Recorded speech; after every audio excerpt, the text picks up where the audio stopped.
Porang hitam ini semakin banyak yang meminati, baik dari petani pemula ataupun dari pihak akademis.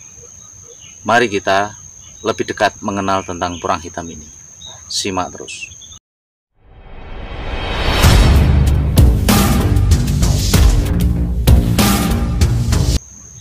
Assalamualaikum warahmatullahi wabarakatuh. Selamat sejahtera buat petani porang dimanapun Anda berada. Hari ini kita coba membahas lagi tentang adanya porang hitam, karena semakin hari semakin kesini semakin banyak yang menghubungi kami yang menanyakan tentang porang hitam, tentang bibit dari katak atau yang dari umbi. Banyak yang memesan kepada kami untuk nanti pada waktu panen nanti pengen memiliki atau mungkin juga pengen membudidayakan dengan adanya porang hitam. Oleh karena itu, kita coba mengenal lebih dekat dengan adanya porang hitam ini. Pertama, yakni masalah porang hitam yang di sini yang kita lihat ini dari tanaman umbi yang sudah besar. Ya, secara fisik, secara langsung, ya, porang hitam ini tumbuh dari awalnya mungkin sudah kelihatan langsung hitam, karena kalau dari umbi, apalagi kalau umbinya besar, secara otomatis pertumbuhannya kemungkinan cuma satu tanaman, ya, satu tunas, dan itu bisa langsung kita lihat porangnya langsung kelihatan hitam. Ya, coba kita lihat secara lebih dekat dengan adanya porang hitam ini dari pangkal bawah sampai dengan pangkal atas. Dan kenapa saya membahas ini, nanti akan saya tunjukkan juga untuk porang hitam yang dari umbi yang belum begitu besar, dan saya juga akan tunjukkan juga nanti yang dari katak, supaya nanti lebih enak. Dan saya mempunyai kekhawatiran tertentu yang nanti kekhawatiran itu akan saya jelaskan di akhir video, ya. Oke, langsung kita simak lebih dekat. Nah, ini adalah porang hitam yang dari bawah, ya, dari bawah, struktur bawahnya di sini. Nah, ini cukup lumayan besar, ya. Kita naik ke atas. Nah, ini pada dasarnya nek kita mau lihat di sini, porang hitam yang dari bawah itu benar-benar hitam. Tapi yang dari atas, nah, itu batang-batangnya ini pun juga cenderung hijau. Nah, ini dari satu. Terus yang dari sini pun juga sama. Ini yang dari batang bawahnya juga besar, hitam. Untuk yang di atas itu batang-batangnya semuanya hijau. Nah, ini contoh yang lain. Kalau yang ini dari bawahnya hijau, nah, ke atas juga semakin hijau. Yang ini contoh dari porang yang tumbuhnya cuman satu batang. Yang kedua, ini ialah contoh dari porang hitam juga yang ditanam dari umbi yang tidak terlalu besar. Nah, ini umbi sekitar dulu 10 biji per kilo. Nah, ini pada tunas pertama. Nah, ini cenderung warnanya sebenarnya tidak begitu hitam sampai di atas. Nah, tapi untuk tunas yang kedua di sini, ini sangat hitam sekali. Nih, ada contoh lain yang mungkin ada di sini yang kelihatan belum sangat hitam.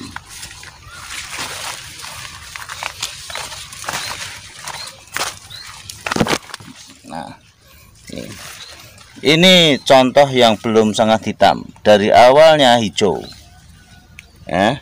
Terus pada tunas kedua ini cenderung lebih hitam, warnanya mulai agak kehitam-hitaman.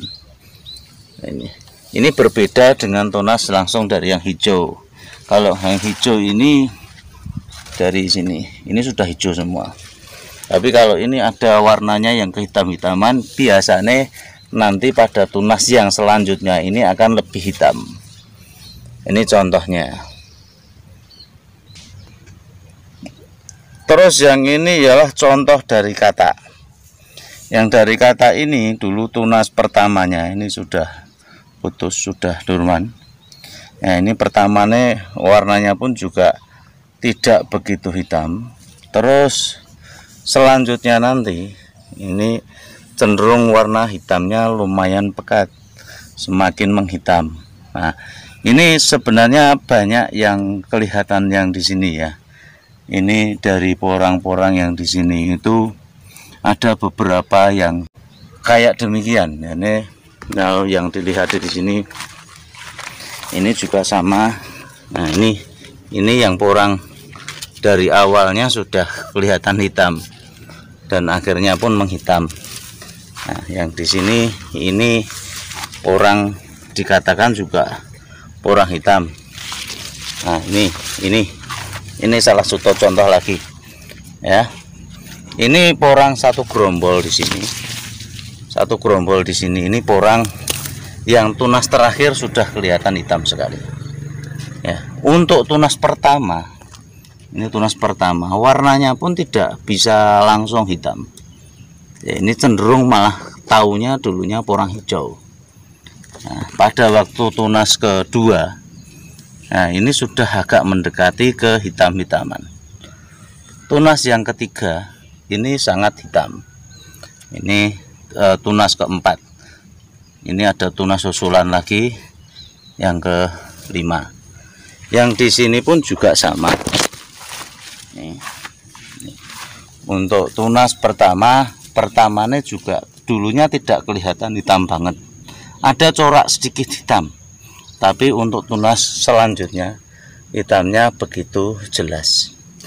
Tapi ada juga yang sudah langsung hitam.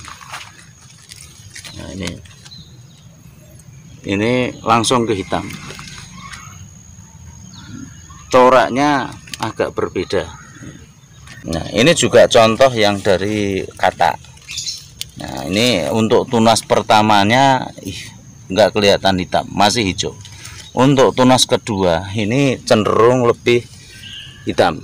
Nah, untuk tunas ketiga ini sangat hitam.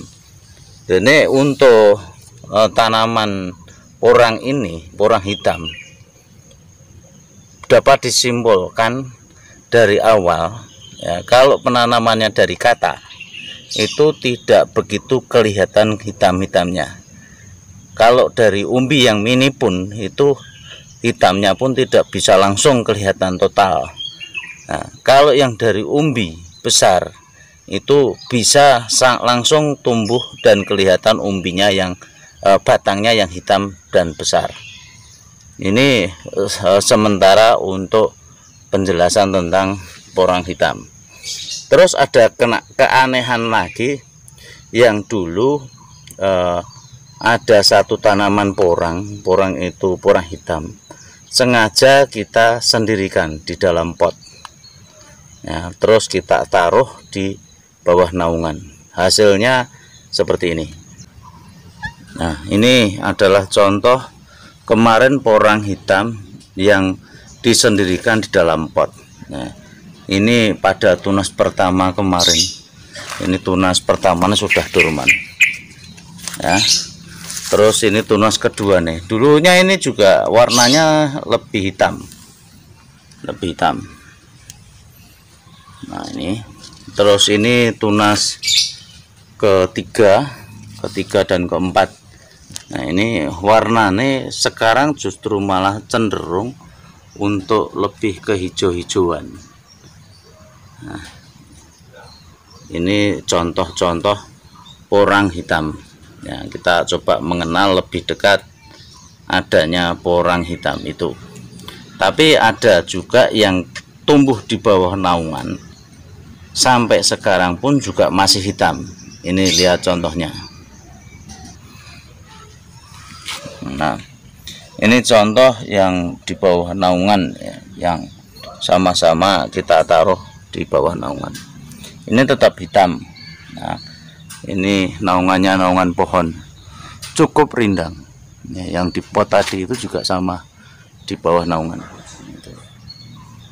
Nah, di sini pun juga ada yang namanya porang yang cenderung warnanya agak hitam, tapi masih hijau. Nah, ini cenderung warnanya ini juga hitam. Nah, untuk tunas pertama, tunas kedua, walaupun ujung pangkalnya nanti hijau. Nah, ini untuk teman-teman yang pengen lebih mengenal adanya porang hitam. Nah, itu ya teman-teman, untuk saya sudah jelaskan tentang adanya porang hitam. Ya, ketakutan kami yang di sini terhadap porang hitam itu ialah karena banyaknya pesanan yang masuk yang menanyakan atau pengen budidaya porang hitam. Ya, kami takut nantinya ya, walaupun kita sudah pilihin dari umbinya ataupun dari kataknya, saya takutnya nanti kalau ditanam itu juga masih ada peralihan ya, mutasi dari porang hitam nanti jadinya ternyata porang hijau, ataupun yang mungkin di luar di sana yang tidak sengaja menanam porang hijau dan tumbuhnya jadi porang hitam.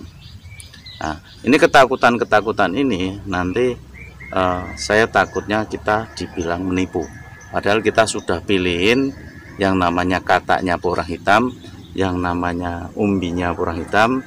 Secara bisnis ya, kita itu sebenarnya keuntungan tersendiri bagi kami, karena seandainya harganya pun kita up lebih sedikit, lebih dimahalin sedikit, itu keuntungan bagi kami ya untuk porang hitam. Tapi ketakutan ini yaitu tadi, takutnya terjadi peralihan ya, begitu ditanam tidak muncul jadi porang hitam. Kalau seandainya teman-teman itu seorang petani, sebaiknya menurut saya konsentrasi saja pada pertumbuhan umbi, karena saat ini yang dituntut dari perusahaan, dari pabrik porang itu ialah berat ya, berat bukan kandungan ya. Kalau kandungannya nanti apa ya terserah dari pabrik, karena yang dituntut saat ini ialah berat. Tapi bagi teman-teman yang di sini itu seorang akademis yang pengen meneliti kandungan dari porang hitam dan sebagainya, bagi saya itu tidak masalah, karena itu nanti ilmunya bisa bermanfaat bagi kita semua. Dan justru itu semua yang ditunggu dari para petani. Kalau seandainya penelitiannya itu memang untuk porang hitam, ini memang porang khusus, porang yang istimewa, porang yang mempunyai kandungan glukomanan yang lebih tinggi, ya tentunya akan disambut sangat baik bagi para petani, karena yang bisa meneliti bukan petani cuman bisa menyimpulkan di sini tentang adanya porang hitam dan peralihan yang ada ya. Untuk dari teman-teman yang peneliti, kita tunggu hasilnya. Mungkin dari saya cukup sekian. Billahi taufik wal hidayah. Wassalamualaikum warahmatullahi wabarakatuh.